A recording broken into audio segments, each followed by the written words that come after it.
কলকাতা থেকে কাছাকাছি কম খরচের মধ্যে বরফের সন্ধান চাইলে সবার আগে যে নামটা মনে আসে তা হলো শৈলশহর সিকিম।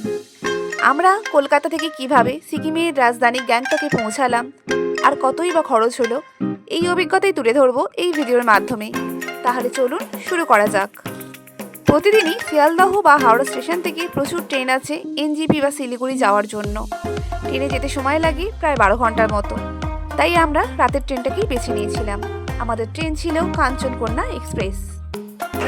আমরা এখন শিয়ালদা স্টেশনে আছি, যাচ্ছি কাঞ্চনকন্যা এক্সপ্রেস। 8:35-এ ছাড়বে 11 নম্বর প্ল্যাটফর্ম থেকে।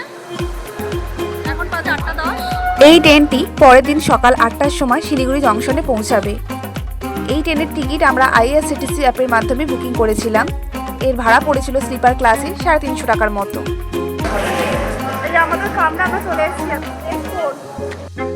আমরা ট্রেনে উঠে আমাদের সিট নাম্বার খুঁজতে লাগলাম।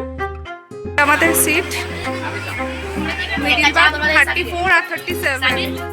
আমাদের দুটো সিটই মিডল বার্থ পড়েছিল। লাগেজগুলো নিজেদের জায়গায় রেখে একটু ট্রেনের ওয়াশরুম দেখে এলাম।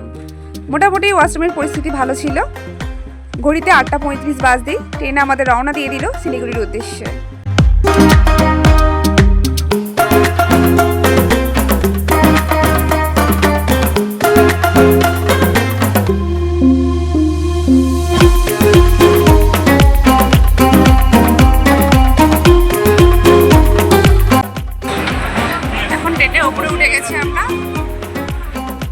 রাতের ডিনারটা আমরা বাড়ি থেকেই বানিয়ে নিয়ে এসেছিলাম।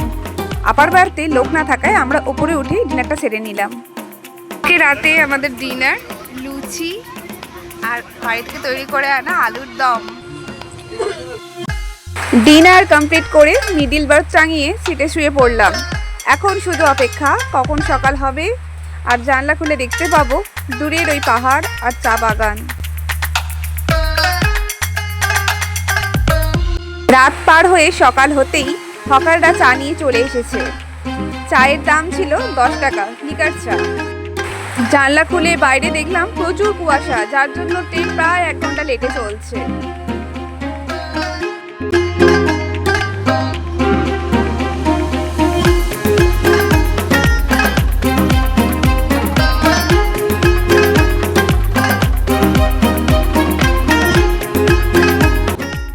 শেষমেশ আমাদের ট্রেন এসে পৌঁছালো শিলিগুড়ি জংশনে। আমরাও লাগেজপত্র নিয়ে নেমে পড়লাম ট্রেন থেকে।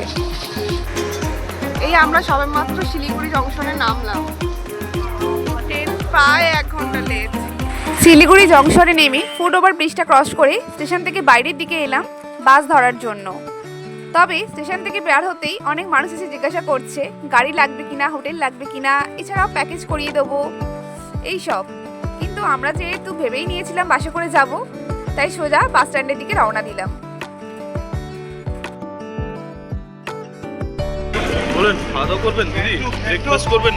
শিলিগুড়ি স্টেশন থেকে বের হতেই সবার প্রথমে পড়ে তেনজিং নোরগে বাস স্ট্যান্ড। এই বাস স্ট্যান্ড থেকে আমরা বাসে উঠেছিলাম। এই বাসে ভাড়া পড়েছিল আমাদের 250 টাকা পার হেড। তবে শিলিগুড়ি থেকে গ্যাংটক যাওয়ার জন্য যে শেয়ার কারগুলো পাওয়া যাচ্ছিল তার ভাড়া ছিল 500 টাকার মতো। আর ছোট গাড়ি বুকিং করলে তার ভাড়া পড়ছিল 3000 টাকা। তবে সিজন অফ সিজনে এই ভাড়া ওঠানামা করে। কিন্তু আমরা যেহেতু দুজন ছিলাম বাসটাকেই বেছে নিয়েছিলাম, কেননা শেয়ার গাড়িতে 3 জনের সিটে 4 জন করে নেয়। ওর চেয়ে বেটার বাসে কমফোর্টেবল জার্নি হবে আমার। তবে এই বাসগুলো গ্যাংটকের দেওরালি বাস স্ট্যান্ডে নামিয়ে দেয়। ওখান থেকে আবার লোকাল ট্যাক্সি বুক করে এনজি মার্গ বা হোটেল পর্যন্ত যেতে হয়। পরে জানতে পেরেছিলাম এই বাস স্ট্যান্ড ছাড়াও এসএনটি নিজস্ব একটি বাস স্ট্যান্ড আছে, যেখান থেকে কিনা সিকিমের নানা জায়গার বাস ছাড়ে। ওইখান থেকে যে বাসগুলো গ্যাংটকের জন্য রওনা দেয় সেইগুলো গ্যাংটকের এমজি মার্গের পাশ দিয়েই যায়। তাই বেটার এই এসএনটির বাসেই ওটা। বাস আমাদের ছেড়েছিল 9:30 নাগাদ। এখন বাস আমাদের ছুটে চলেছে শিলিগুড়ির ফরেস্ট এরিয়ার মধ্য দিয়ে।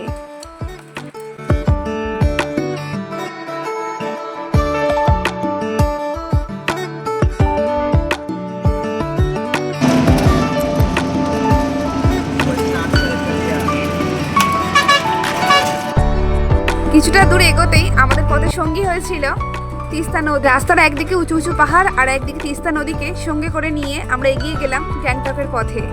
রাস্তার এই অপরূপ সৌন্দর্য কখনোই ভোলার নয়।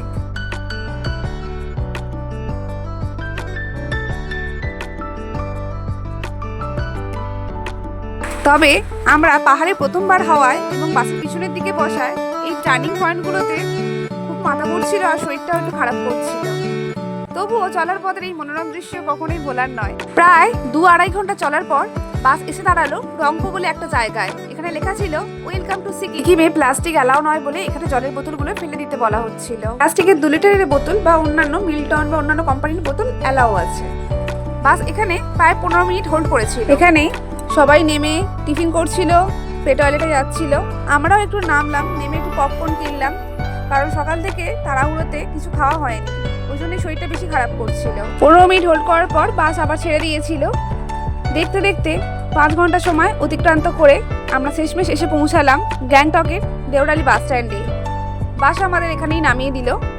আমাদের হোটেল আগে থেকেই বুকিং করা আছে গো আইবিবো অ্যাপ থেকে, তাই সেখান থেকে একটা ট্যাক্সি বুকিং করে চললাম হোটেলের দিকে।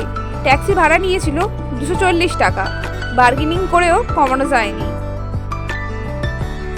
শেষমেশ চললাম হোটেলের দিকে। এর পরের ভিডিওগুলোতে আসছে হোটেলের রিভিউ ও পরের দিনগুলোর জন্য কীভাবে আমরা ট্যুর বুকিং করেছিলাম তা নিয়ে। প্লিজ ভিডিওটা যদি ভালো লাগে তাহলে একটা লাইক, কমেন্ট ও সাবস্ক্রাইব করে পাশে থাকবেন আর নতুন নতুন ভিডিও বানানোর জন্য উৎসাহ দেবেন।